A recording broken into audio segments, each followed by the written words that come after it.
नमो नमः।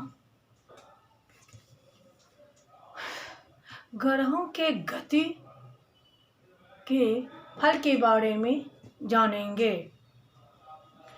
स्वजन्म राशि सूर्यो ग्रह और रसांतये युगे अग्नि नंदे शिवाक्षयो भौम शनि मतमश्च रसांकयो लाभ राशि गुणान्तये चंद्रे अम्बु राद्रो गुणानंदयो लाभाष्टमे आद्य राशि रसांदये नागद्वे गेया द्विरे अवधि रामे रसांकयो नागविदो ख नागे लाभवये देवगुरु श्रावधो द्रव्यन्यत्वे नवांसे द्विगुणे शिवाहो शुक्र कुनागे द्विगे अग्निसूपे वेदाम्बरा पंचनिधो गजेशो नंदेशयः मानुरवे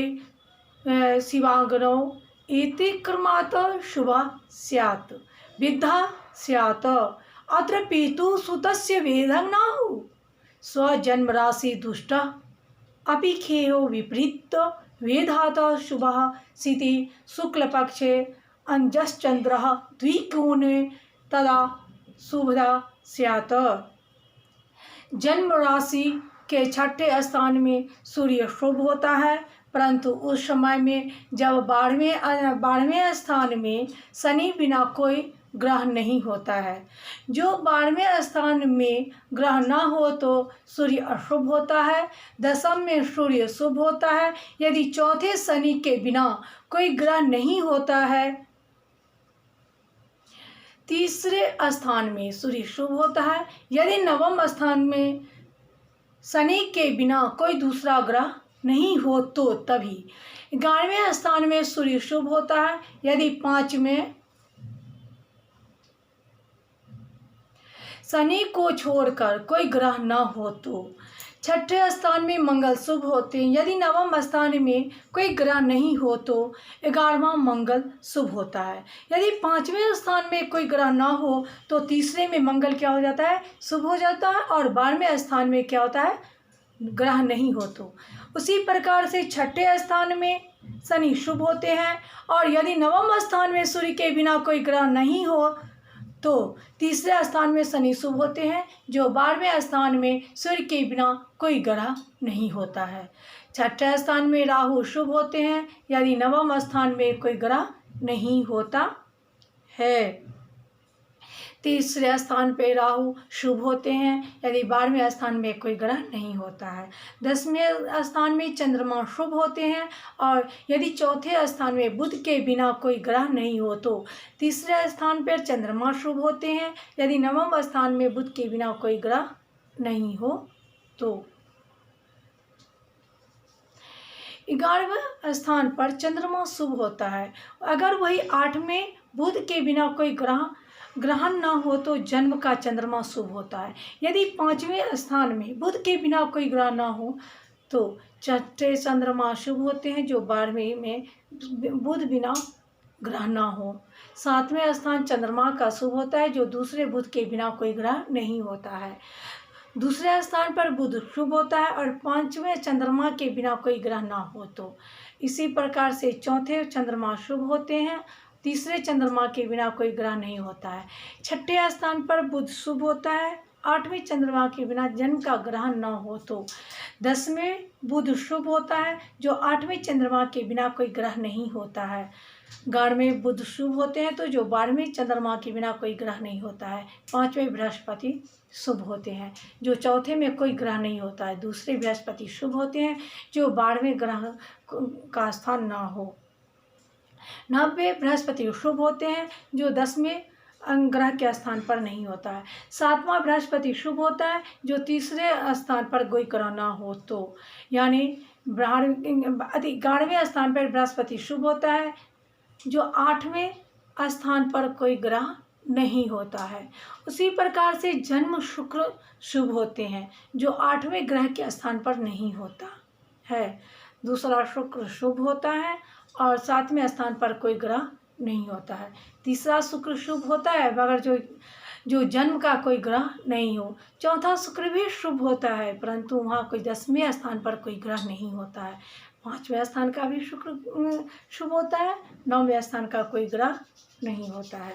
तो 8वें स्थान का भी शुक्र शुभ होता है, 5वें स्थान पर कोई ग्रह नहीं हो। तो इस प्रकार से 12वें स्थान शुक्र शुभ है, 6ठे को कोई ग्रह न हो। 11वें स्थान का शुक्र शुभ होता है जो तीसरे स्थान का कोई ग्रह ना हो। तो इस क्रम से शुभ और विद ग्रह होते हैं। पिता और पुत्र का भेद नहीं होता है। जैसे सूर्य और शनि, चंद्रमा और बुध का विपरीत भेद से पाप ग्रह भी शुभ हो जाता है, वैसे 12वें स्थान में सूर्य शुभ होता है और 6ठे स्थान में शनि के बिना कोई ग्रह नहीं होता है। जो शुक्ल पक्ष चंद्रमा दूसरे नव में 5वें स्थानों पर शुभ फल देता है, उसी प्रकार से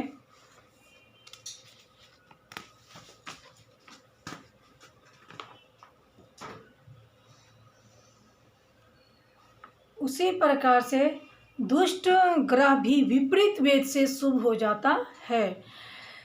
सूर्य 6वीं राशि पर शुभ 12वीं राशि से विद होता है।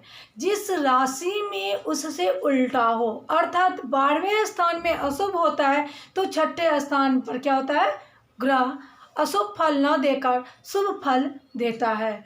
ग्रहों के जो शुभ और विद स्थान बताए गए हैं उनमें विद स्थान का ग्रह होता है, वह अशुभ फलदायक होता है, परंतु उस वेद स्थान का जो शुभ स्थान है यदि उसमें कोई ग्रह रहता है तो शुभ स्थान ग्रह के अशुभत्व के विपरीत शुभ फल प्रदान करता है। शुक्ल पक्ष में चंद्रमा की दूसरी, 5वीं और 9वीं राशि पर शुभ होता है। यदि 6ठे, 8वें और 4थे स्थान पर स्थित ग्रह से विध नहीं होता है। सूर्य धनु राशि के 9वें स्थान में अशुभ फलदायक होता है, उसका तीसरा स्थान शुभ होता है पर उसमें कोई ग्रह नहीं हो तो सूर्य अशुभ फलदायक होता है। धनु के से 6ठे धनु राशि पर है, विद स्थान में 12वें कोई ग्रह नहीं हो तो वह शुभदायक होता है। जो राशि 7वीं, जो राशि शुभ विद से भिन्न होने से अशुभ फलदायक होता है। 9वीं राशि में है, बुध 9वीं राशि में है, वह स्थान शुभदायक होने से चंद्रमा से भिन्न होने से शुभ स्थान होना चाहिए था, परंतु पिता पुत्र का भेद नहीं होता, वह अशुभ फलदायक हो जाता है। गुरु 7वें स्थान पर अशुभ फलदायक होता है, न वह शुभ है और न विद स्थान पर है। शुक्र 8वें स्थान पर है, 5वें विद स्थान पर कोई ग्रह नहीं है तो वह शुभ फलदायक है। शनि 9वीं स्थान पर न शुभ है न अशुभ है परंतु वह अशुभ फल देने वाला होता है। राहु 10वीं स्थान पर शुभ विद विहीन राशि है, वह अशुभ फलदायक देने वाला होता है। केतु भी अशुभ फलदायक होता है। भीमा के नाम से सूर्य, मंगल, बुध, गुरु, शनि, राहु और केतु अशुभ, चंद्रमा शुक्र शुभ फलदायक होते हैं।